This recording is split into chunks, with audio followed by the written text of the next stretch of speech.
إن الحمد لله نحمده ونستعينه ونستغفره ونعوذ بالله من شرور أنفسنا ومن سيئات أعمالنا. من يهده الله فلا مضل له ومن يضلله فلا هادي له، وأشهد أن لا إله إلا الله وحده لا شريك له، وأشهد أن محمدا عبده ورسوله. يا أيها الذين آمنوا اتقوا الله حق تقاته ولا تموتن إلا وأنتم مسلمون. يا أيها الناس اتقوا ربكم الذي خلقكم من نفس واحدة وخلق منها زوجها وبث منهما رجالا كثيرا ونساء، واتقوا الله الذي تساءلون به والأرحام إن الله كان عليكم رقيبا. يا أيها الذين آمنوا اتقوا الله وقولوا قولا سديدا يصلح لكم أعمالكم ويغفر لكم ذنوبكم، ومن يطع الله ورسوله فقد فاز فوزا عظيما. أما بعد، فإن خير الحديث كتاب الله، وخير الهدي هدي محمد صلى الله عليه وسلم، وشر الأمور محدثاتها، وكل محدثة بدعة، وكل بدعة ضلالة، وكل ضلالة في النار. أعوذ بالله من الشيطان الرجيم. بسم الله الرحمن الرحيم. ولقد خلقنا الإنسان ونعلم ما توسوس به نفسه ونحن أقرب إليه من حبل الوريد إذ يتلقى المتلقيان عن اليمين وعن الشمال قعيد ما يلفظ من قول إلا لديه رقيب عتيد وجاءت سكرة الموت بالحق ذلك ما كنت منه تحيد. وقال الله تعالى في موضع آخر: ولله على الناس حج البيت من استطاع إليه سبيلا. وقال النبي صلى الله عليه وسلم: بني الإسلام على خمس: شهادة لا إله إلا الله، وإقام الصلاة، وإيتاء الزكاة، وصوم رمضان، وحج البيت. حاضرین جمعہ، بزرگوں، نوجوانوں، چھوٹے بچوں، پردہ نشین مائیں اور بہنیں، سب سے پہلے تمام قسم کی تعریفیں، حمد و ثنا، بڑائی، بزرگی اس اللہ وحدہ لا شریک کے لیے لائق اور مناسب ہیں، جو اکیلا تنہا ساری کائنات کا خالق، مالک، پالنہار، مدبر اور رازق ہے۔ بعدہ درد و سلام کی بارش ہو تمام انبیاء کرام پر، خصوصاً ہمارے آخری نبی جناب محمد رسول اللہ صلی اللہ علیہ وسلم پر۔ آج کے خطبے میں انشاءاللہ جس موضوع پر گفتگو کرنی ہے وہ ہے حج کے برابر ثواب والے کچھ اعمال، چند اعمال، یعنی وہ اعمال جن کا ثواب حج کے برابر ہے۔ انشاءاللہ اس پر گفتگو ہوگی۔ حضرات، اللہ رب العالمین نے ہمیں اور آپ کو پیدا کیا اور ہماری تخلیق کا مقصد بتایا اپنی عبادت اور بندگی۔ پتہ یہ چلا کہ رب کو راضی کرنے کے لیے، رب کو منانے کے لیے، اللہ کی خوشنودی حاصل کرنے کے لیے ہمیں عبادات کو انجام دینا ہوگا، بندگی اللہ رب العالمین کی کرنی ہوگی۔ اور اسی مقصد سے اللہ رب العالمین نے ہماری بہت ساری نیکیوں کی جانب رہنمائی کی اور ترغیب دی۔ سال بھر ہمیں عبادت کرنا ہے، سال بھر ہمیں نیکیاں کرنا ہے، مگر اللہ رب العالمین اپنے بندوں میں شوق اور جذبہ پیدا کرنے کے لیے، اپنے بندوں کو دنیا کی غفلت سے نکالنے کے لیے سال میں کچھ متعین مخصوص ایام میں کچھ خاص عبادتیں اللہ نے مشروع کی، تاکہ بندے، اللہ کے بندے غفلتوں سے نکل جائیں اور جو لوگ عبادتوں میں لگے ہوئے مزید عبادتوں کا شوق بڑھ جائے۔ ابھی جو مہینہ چل رہا ہے ذی قعدہ کا مہینہ ہے، اس کے بعد ذی الحج کے مہینے میں اللہ رب العالمین نے اسلام کی ایک اہم عبادت، ایک اہم مناسبت کو مشروع کیا۔ اسلام کا 5واں رکن جسے اللہ رب العالمین نے قرار دیا، جسے ہم اور آپ حج بیت اللہ سے جانتے ہیں۔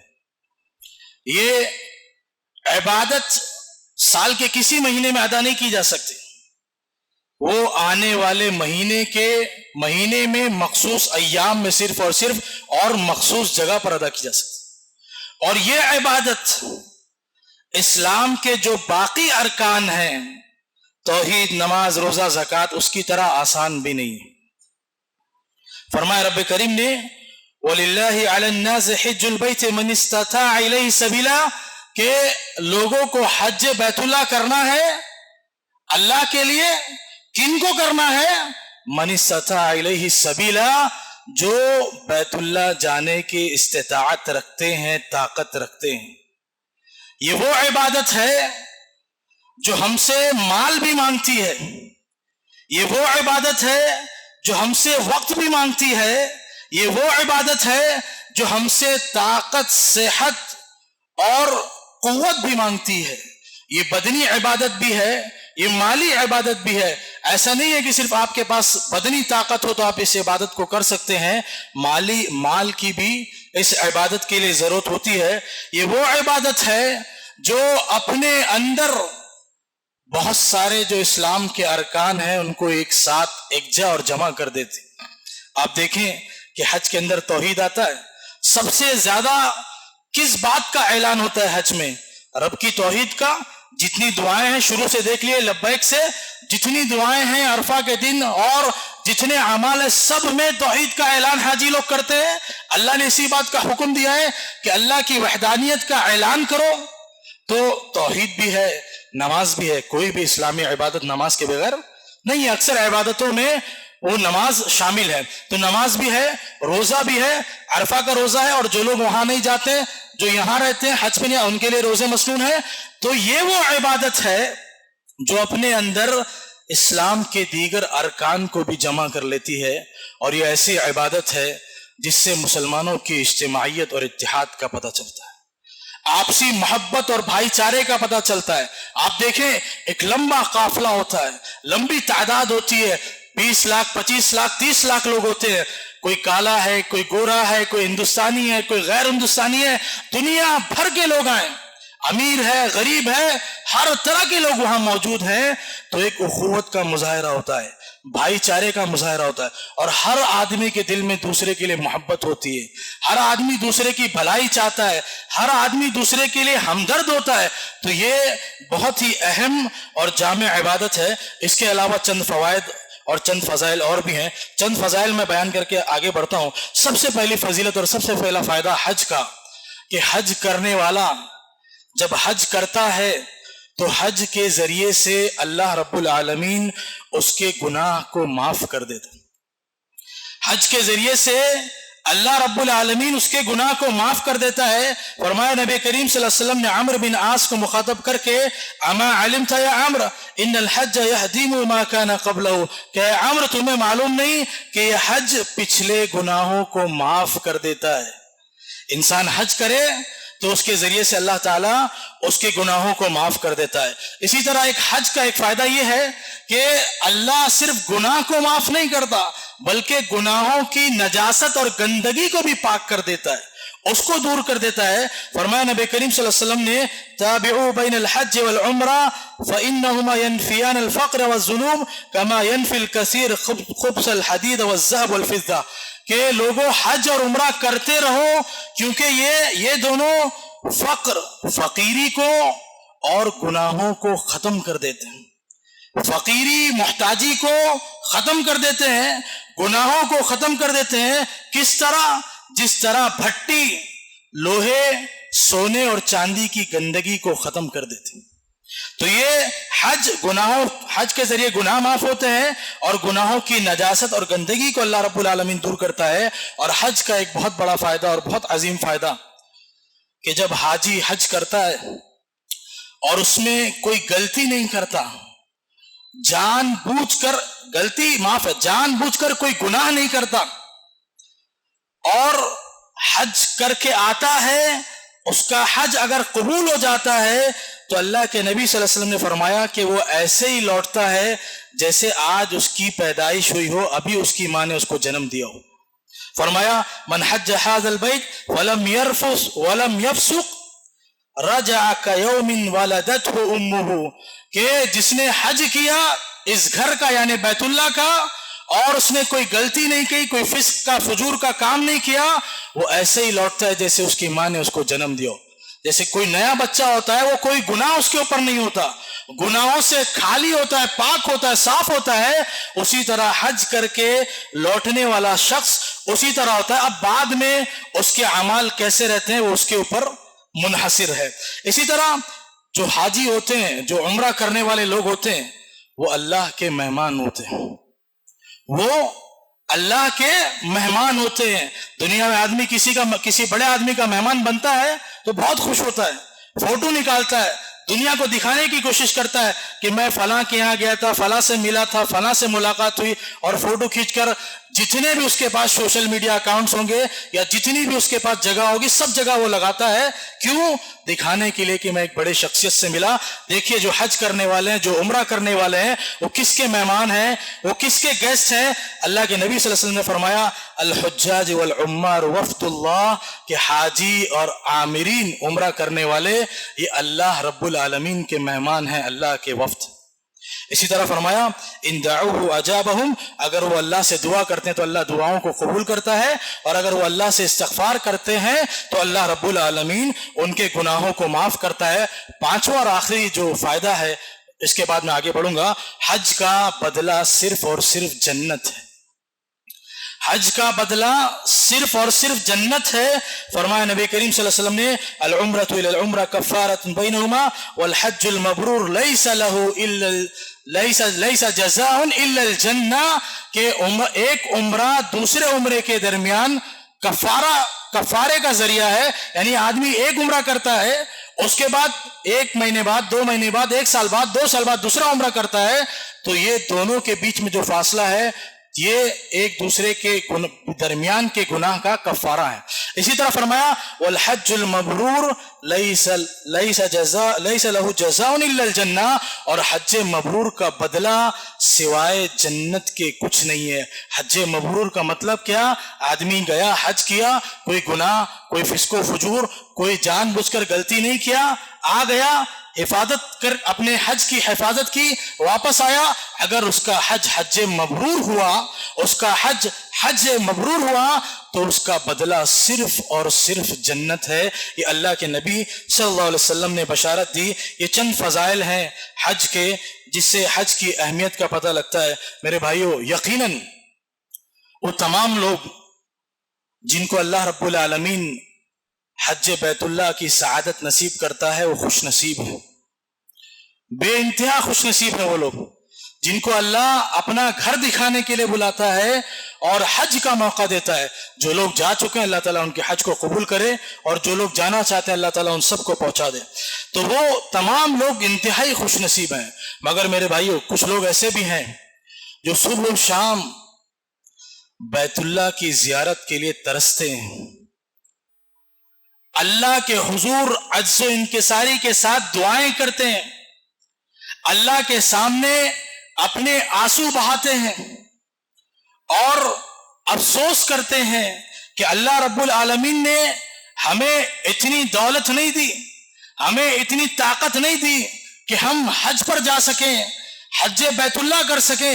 تو میں ایسے لوگوں کو کہنا چاہتا ہوں کہ احساس کمتری میں نہیں جانا چاہیے۔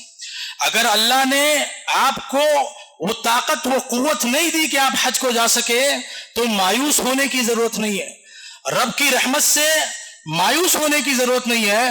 اللہ رب العالمین کسی انسان پر زیادتی نہیں کرتا ہے۔ اللہ رب العالمین نے اگر ہمیں جانے کا موقع نہیں دیا تو ہم پر زیادتی نہیں کر رہا۔ اللہ رب العالمین نے کچھ ایسے اعمال رکھے ہیں، کچھ ایسے اعمال بتائے ہیں جن کے ذریعے سے ہمیں حج کا ثواب مل سکتا۔ آئیے دیکھتے ہیں کہ وہ اعمال کیا ہیں۔ بہت سے لوگ ہیں جن کو جانے نہیں مل رہا ہے، بہت سے لوگ ایسے ہیں جن کے پاس پیسے ہیں پھر بھی ان کو جانے نہیں مل رہا ہے. تو یہ نصیب کا مسئلہ ہوتا ہے، طاقت اور قوت کا بھی مسئلہ ہے، نصیب کا بھی مسئلہ ہوتا ہے. تو جو لوگ اگر حج پر نہیں جا سکے تو وہ مایوس نہ ہو، رب سے دعائیں کریں اور یہ اعمال اپنے ذہن میں رکھیں، ان اعمال کو ادا کرنے کی کوشش کریں. سب سے پہلی چیز، جو لوگ حج کی استطاعت نہیں رکھتے اور حج کرنے کی خواہش رکھتے ہیں تو اللہ رب العالمین انہیں حج کا ثواب ضرور دے گا. اللہ رب العالمین انہیں حج کا ثواب ضرور دے گا. فرمایا نبی کریم صلی اللہ علیہ وسلم نے انما الاعمال بالنیات، اعمال کا دار و مدار نیتوں پر ہے. ایک دوسری حدیث میں فرمایا کہ جس نے شہادت کا سچا جذبہ اپنے دل میں رکھا کہ میں شہید ہونا چاہتا ہوں، جنگ میں جانا چاہتا ہوں، شہید ہونا چاہتا ہوں، سچا جذبہ رکھا، اور اس کے بعد اس کی وفات اس کے بستر پہ ہو گئی، تو اللہ کے نبی صلی اللہ علیہ وسلم فرماتے ہیں کہ اللہ رب العالمین اس کو شہید کے مرتبے میں پہنچا دے گا. تو سچی نیت، خالص نیت کی وجہ سے. غزوہ تبوک کے بارے میں اللہ کے نبی صلی اللہ علیہ وسلم نے فرمایا، غزوہ تبوک میں بہت سارے لوگ، مدینہ میں بہت سارے کمزور اور غریب لوگ جن کے پاس ساز و سامان نہیں تھا، طاقت نہیں تھی جنگ میں جانے کی، اللہ کے نبی صلی اللہ علیہ وسلم پیچھے رہ گئے، جنگ سے، جنگ میں نہیں جا سکے. اللہ کے نبی صلی اللہ علیہ وسلم نے ان کے تعلق سے فرمایا کہ ہمارے وہ بھائی جو جنگ میں جانا چاہتے تھے، وسائل کی کمی کی وجہ سے جنگ میں نہیں جا پائے، ہم جہاں تک جنگ کے لیے چلے ہیں، جتنا قدم چلے، جو محنت ہم نے کی، ہمارے وہ بھائی جو مدینہ میں بیٹھے ہیں جن کی نیت تھی جنگ میں آنے کی، وہ ہمارے اس جنگ میں آنے کے ثواب میں برابر کے شریک ہیں. اللہ رب العالمین ان کے ثواب کو کم نہیں کرے گا.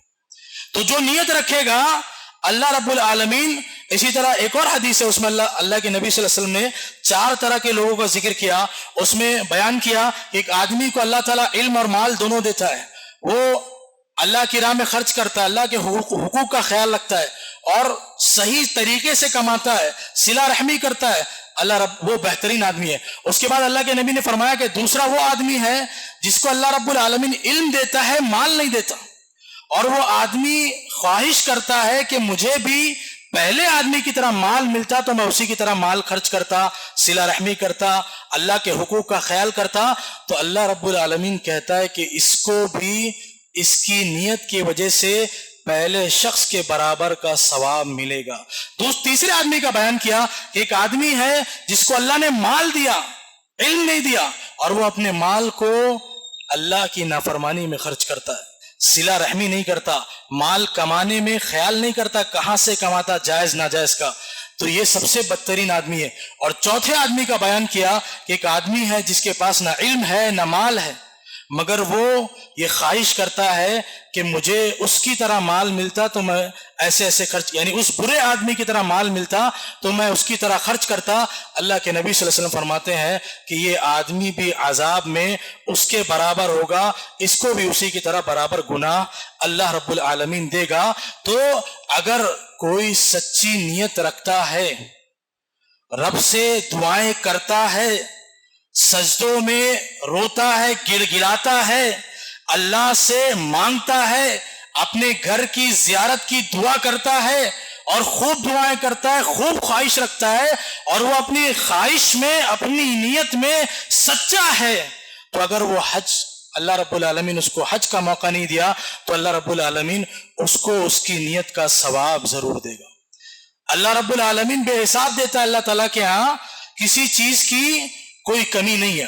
دوسرا عمل جس کے ذریعے سے حج کا ثواب مل سکتا ہے، بیان کیا فجر کی نماز کے بعد سے طلوع شمس تک مسجد میں بیٹھنا، ٹھہرنا اور پھر 2 رکعت نماز پڑھنا. فجر کی نماز کے بعد سے طلوع شمس تک مسجد میں بیٹھنا اور پھر 2 رکعت نماز پڑھنا. فرمایا نبی کریم صلی اللہ علیہ وسلم نے من صلی الغداة فی جماعت ثم قعد یذکر اللہ حتی تطلع الشمس ثم صلی رکعتین کان له کاجر حجۃ وعمرہ. یہ ترمذی کی روایت ہے کہ جس نے فجر کی نماز پڑھی جماعت کے ساتھ، ثم قعد یذکر اللہ، پھر مسجد میں بیٹھ گیا، اللہ کا ذکر کرنے لگا، مسجد میں بیٹھ گیا، 2 رکعت فجر کی نماز جماعت سے پڑھی، پھر مسجد میں بیٹھ گیا، اللہ کا ذکر کرنے لگا حتی تطلع الشمس، سورج طلوع ہو گیا، ثم صلی رکعتین، پھر 2 رکعت نمازیں پڑھی، کانت لہ کاجر حجۃ وعمرہ، تو اللہ رب العالمین اس کو حج اور عمرے کا ثواب دے گا۔ چھوٹا عمل ہے، بڑا ثواب ہے، لیکن امت کا 85% فجر میں حاضر نہیں ہو رہا، فجر کی نماز نہیں مل رہی، تو یہ چاشت کی نماز اور اشراق کی نماز کا مسئلہ تو بہت آگے چلے گا۔ لیکن جو لوگ پڑھتے ہیں نماز پابندی سے، ان کے لیے یہ خوشخبری ہے کہ نماز پڑھیں جماعت کے ساتھ اور رکیں، اللہ کا ذکر کریں اور اس کے بعد یہ عمل کریں۔ ایک دوسری روایت میں اللہ کے نبی صلی اللہ علیہ وسلم نے فرمایا من صلی صلاۃ الصبح فی مسجد جماعہ یثبت فیہ حتی یصلی صبحۃ الضحیٰ کان کاجر حاج او معتمر تامہ، کہ جو صبح کی نماز مسجد میں جماعت کے ساتھ پڑھے، پھر مسجد میں رکے رہے، پھر چاشت کی نماز پڑھے، تو اس کے لیے حج، حاجی اور عمرہ کرنے والے کے برابر کا ثواب۔ تو یہ چھوٹا عمل ہے جس کے ذریعے سے اللہ تعالیٰ حج کا ثواب ہمیں اور آپ کو دے گا جو لوگ نہیں جا سکتے۔ تیسری چیز، با جماعت نماز پڑھنے کے لیے گھر سے وضو کر کے آنا۔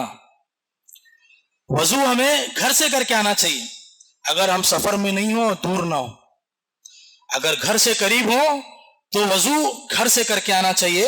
مسجد میں پہلے جو وضو خانے بنتے تھے وہ مسافروں کے لیے ہوتے تھے، وہ مسافروں کے، آج ہم میں سے سارے لوگ یا اکثریت مسجد میں آ کے وضو کرتی ہے، تو کوشش کریں کہ گھر سے وضو کر کے آئے اور نماز پڑھے۔ فرمایا نبی کریم صلی اللہ علیہ وسلم نے من مشى الى صلاة مکتوبة فی الجماعة فہی کحجہ ومن مشى الى صلاة تطوع فہی کعمرہ، کہ جو مسجد کی طرف چلے، نماز کے لیے چلے، فرض نماز کے لیے چلے جماعت میں، یعنی جماعت کے ساتھ فرض نماز کے لیے چلے تو اس کو حج کی طرح ثواب ملے گا، اور جو نفل نماز کے لیے چلے تو اس کو عمرے کی طرح ثواب ملے گا۔